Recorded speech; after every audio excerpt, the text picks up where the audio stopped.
I think that there are many different phases of grief that occur when people go through divorce or the end of a long-term partnership, because a lot of people aren't getting married these days.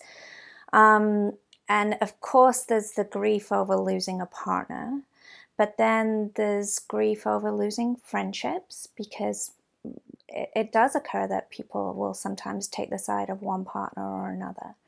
And then if there are children involved, there's a grief of a completely changed lifestyle with the children, where you're only seeing them a certain percentage of the time.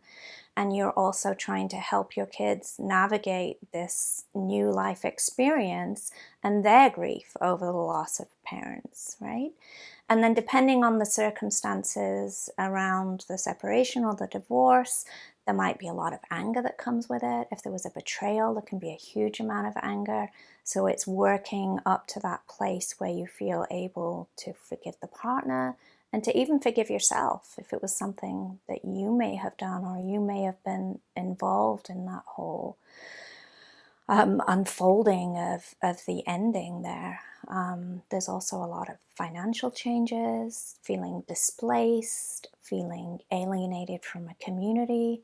So there's so many different phases of grief that people go through and don't necessarily realize that all of these things are coming when they choose to separate. Yeah, so it's helping people walk through all of those changes and then figure out, who am I in the midst of it?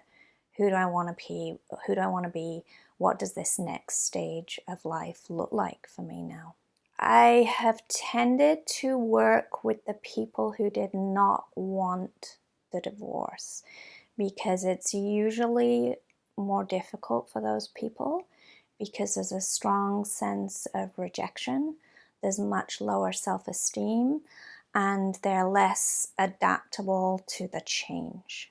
Whereas the person who initiated the change, they've often been through the grieving process for years before the divorce actually occurs. They've spoken to a lot of people, they may have already had help, and so they're not in as difficult of a place.